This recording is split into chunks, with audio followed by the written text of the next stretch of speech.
going on, guys? This is my first Overwatch video, and I got to talk about something because it's now directly affected me, and I've looked into it, and I've seen that other people have been affected for so long, and I apologize that I haven't made this video sooner, because if I really knew the grand scale of the situation, I feel like someone else should have already covered it. Maybe they have, and I just haven't seen it, so please direct me to them if this has already been covered, and I'm just rehashing old wounds. That problem is disconnecting in Overwatch. I've been enjoying competitive, and I'm not necessarily good at it by a long shot, but I enjoy playing Ana, and when I play Ana, I often get a lot of slack, but that's fine, I can deal with that. But what I can't deal with is the system they currently have implemented. For the first game I played this morning, I was disconnected, and within 60 seconds, I was able to log back in the game.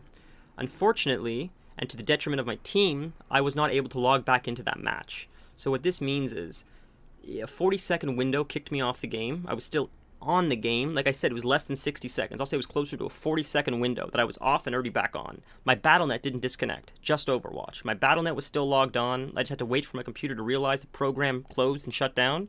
Then I was able to reopen it. My YouTube video was still streaming. I still had documents on in the background, so it wasn't an internet issue. It was an Overwatch issue. So I tried to log back in, and I can't get back in the match. So now my team, with like 15 seconds before the game starts, are down not only a player, but their only healer. You need to, who cares about me? I mean nothing, okay? Think about the other 5 people that are now there without a healer, without a player, because the system they implemented doesn't allow, in the small good grace that the person logs back on, to rejoin the game. Instead, I mean, they talk about compassion and how they care about the other players, and they can't have the selfishness of one leaver screw over the whole team. I understand that, and I respect that, except it doesn't seem to work that way when the quote-unquote leaver wants to rejoin and aid their team when they're now one player short. I've played a tremendous amount of games in Bronze, a tremendous amount of games when I was placing myself in placement matches, and every single time, there were leavers. And what sucks is, not even the fact that there's a leaver, but the fact that when the leaver sometimes tries to come back because maybe they were friends with someone, the person in the group says, "My friend's online again," and he can't get back in the game. That sucks. That really, really sucks. And I can't imagine I'm the only person that feels this way.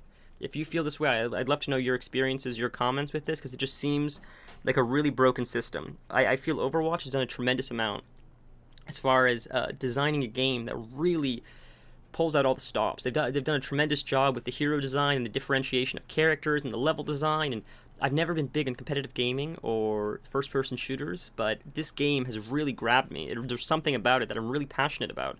I love the character development. I love how they all intertwine to one another. There's so much there.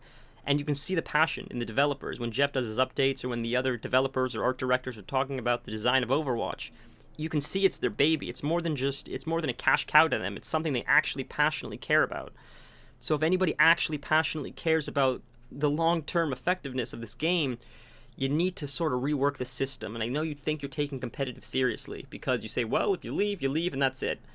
But the problem is, when it's your fault that we're leaving, when there's nothing I can do to not get disconnected, and if you read on the forums, there are hundreds, if not maybe thousands, of individuals, and then maybe hundreds of posts by separate individuals making complaints about similar things, saying, I've tested my internet has been stable the entire time, Overwatch is the only thing crashing. People have been complaining about this for very long. It seems like months. Previous seasons, people have been complaining about this. My point isn't to shit all over Overwatch, not to say Overwatch is a bad game. It's to just say we're trying to have fun, but in a better sense, we're trying to actually show you that we're trying to take this seriously. We're trying to take this game seriously the same way athletes take the game they're in seriously. It has nothing to do with the money. It has to do with the competitiveness and wanting to get better, wanting to work as a team. But you're not even allowing us to do that because for whatever reason, whatever technological issues are causing us to disconnect, you're limiting our ability. It's honestly, I feel the people that get disconnected versus the people that leave, I feel there are more people that get disconnected than people that leave. Sure, there are leavers, but those leavers will usually never make it higher than the bottom rung anyways. Let them stay in their cesspool of the bottom rung, leaving like they do, but let the people that get disconnected try to rejoin. Because if the effort is there, that people want to try to do the right thing, you should encourage that, not just blanket statement, well, you left, game's over. Because that screws a lot of people over. You have to understand that negative sort of stays with negative, and if you allow negative to just stay with it, it'll just sort of stay, like I said, in a cesspool in the bronze. And you say, but then you'll never get out of bronze.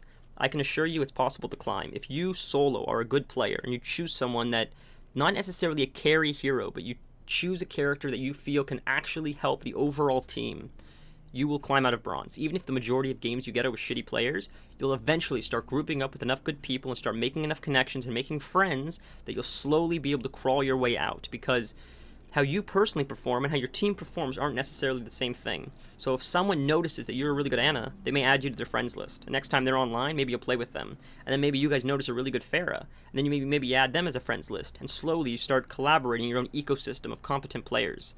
You can join with them, you get out of bronze. I'm telling you, it's happened, I've done it myself. But this current system of just, you've disconnected, game over, I don't care why it happened. It seems like not enough effort is put. You guys have put so much effort into this game. So much effort you've put into the design of the characters, the storyline, the environments, the balancing of the characters and competitive. I've never watched competitive video gaming in my life, but I love competitive Overwatch. There's something about it. The effort that you guys have put is there. So I'm asking you to just take one step further. If you've already invested so much time and effort into everything else, this is the last thing we ask. This is one of the most important things we ask. Make the game playable for us. I understand, I can imagine the backlash I'm going to get from this, but all I'm asking for is if someone has good intentions, if shit hit the fan, for whatever reason someone is disconnected, to limit that group to just have to suffer with one less player now, instead of giving the person the option to potentially come back if they make it within a certain time limit.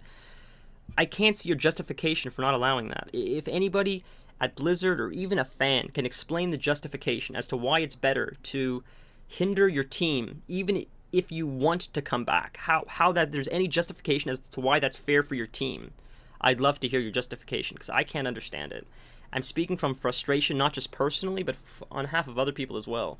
There are people that spend the time to really learn a character, and they want to show that they've understand that character, and they want to establish themselves as a quote-unquote professional, quote-unquote, in Overwatch. Maybe not getting paid like the professional pros do, but you know, if you're a main, if you're a Mercy main or an Ana main, you can call yourself quote-unquote a professional by playing competitor versus not. They're all just titles anyways. None of it means anything. But for the sake of wanting to do better, for the sake of keeping competition alive, for the sake of keeping this atmosphere as less toxic as possible, there's enough toxic people in this game. The last thing we need is the game's mechanics to add to the toxicity. And I feel by hindering 5 other people because you had a 60-second or 30-second disconnect, I feel that's not enough reason to really have to hurt 5 other players long term. Not to mention the way it affects your rating and everything else. Like, just think of the other players. Just please think of the other players, Blizzard. If there's anything that you guys think, whether you agree, you disagree, I'm sure I can only imagine how much you're all going to tell me you hate my guts, because as soon as I mention anything Overwatch or competitive, and I'm bronze, I'm aware that I'm bronze, I know I'm garbage, I'm human filth, I get that, but that's okay. As long as we can have somewhat of a discussion, I'd be grateful for that. So if you think that there's any kind of discussion, constructive discussion we can have about this, let me know what you think in the comments. I honestly think that this is not the right way to go about it. Nothing ever works as a blanket statement. We know that. We've seen that with race, we've seen that with religion. You can't just put blanket values on anything, because when you blanket something, there's too many variables involved. So you need to look at it more on a case-by-case basis. Maybe if that means dumb down the AI a little bit so it doesn't ban every Jim, Sally, and Richard that gets disconnected on a whim, maybe that's what it is.